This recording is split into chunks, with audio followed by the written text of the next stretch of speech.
Kami dari kelompok 2, kelas 12 MIPA 1 yang beranggotakan 6 orang, yaitu saya Jovan Kari Demendra, saya Nur Ella, saya Pandu Aziz, saya Astri Aulia Mutmainah, saya Sania Mulyani, dan saya Tosari Wijaya. Kami akan menampilkan praktikum kimia pembuatan agar-agar. Selamat menyaksikan. I got so much motherfucking design on right now. Break it down, bring it back, make it clap. I got 3 old thoughts, new block, where that thing. Bitches on my line, and you know they come straight. Hold up, what it not, 45, scope it cash like, whoa. How you fucking with these hoes up?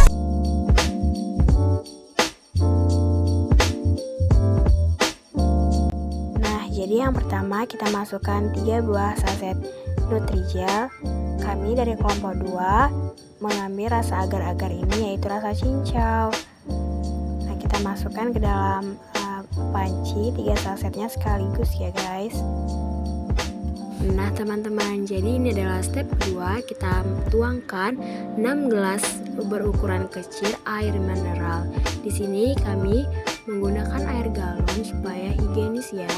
Kita tuangkan sedikit demi sedikit air tersebut ke dalam panci yang berisikan Nutrijel.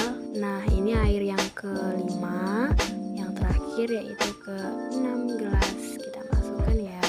Nah, step yang ketiga yaitu kita aduk-aduk sebentar ya sebelum kita panaskan di kompor, karena supaya tidak ada gumpalan Nutrijel yang ada pada dasar panci dan supaya merata. Dan step keempat teman-teman, jadi kita masukkan 6 sendok makan gula pasir ke dalam adonan Nutrijel sambil kita aduk ya. Lalu kita nyalakan kompor. Step kelima yaitu kita aduk-aduk Nutrijel di atas kompor. Jangan sampai berhenti ya, karena apabila berhenti dia akan mengeras. Jadi kita harus aduk terus supaya Nutrijelnya tidak menggumpal di dalam panci.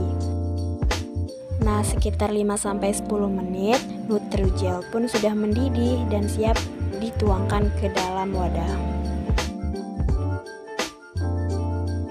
Nah, jadi kita siapkan cetakan agar-agar atau tempat agar-agar yang kita ingin tuangkan. Kita masukkan dikit demi sedikit agar-agar yang sudah mendidih tadi. Hati-hati karena agar-agar ini sangat panas ya. Kita masukkan sampai full ke dalam tempatnya. Nah, apabila agar-agar sudah dituangkan merata, kita tunggu sampai dia mengeras. Jadi kita tunggu sampai setengah jam. Tara guys, jadi ini kurang lebih dari setengah jam kita diamkan dan akhirnya mengeras. Dan agar-agar kami pun siap dihidangkan. Teksturnya sangat kenyal dan padat. Nah teman-teman, jadi di sini ada sedikit penjelasan tentang praktikum kami, yaitu tentang adanya reaksi kimiawi di dalam agar-agar yang bisa merubah benda cair ke benda padat, yaitu adanya reaksi koloid. Apa sih koloid itu? Jenis koloid pada agar-agar termasuk koloid jenis gel. Gel merupakan jenis koloid yang terbentuk dari campuran zat padat dan zat cair. Next yaitu sifat koloid pada agar-agar. Agar-agar merupakan koloid yang mempunyai sifat koloid liofil.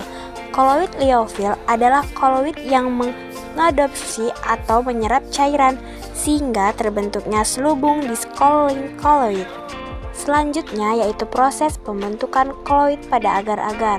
Pada pemasakan agar-agar terjadi reaksi hidrolis bila suhu menurun, maka keragenan akan membentuk struktur double helix dan membentuk polimer, dan apabila penurunan suhu terus berlanjut. Yang terakhir yaitu kesimpulan. Kesimpulannya, mengapa agar-agar merupakan koloid? Agar-agar disebut koloid karena dalam proses pembuatannya terbentuk struktur gel yang tercipta karena ketika dipanaskan di dalam air, molekul agar-agar dan air bergerak bebas. Kemudian saat didinginkan, molekul-molekul agar merapat satu sama lain, memadat dan membentuk kisi yang mengurung molekul-molekul air, sehingga terbentuknya sistem koloid padat dan cair. Baiklah, inilah dia hasil dari praktikum kimia kami pembuatan agar-agar. See you next time. Dadah. Wassalamualaikum warahmatullahi wabarakatuh.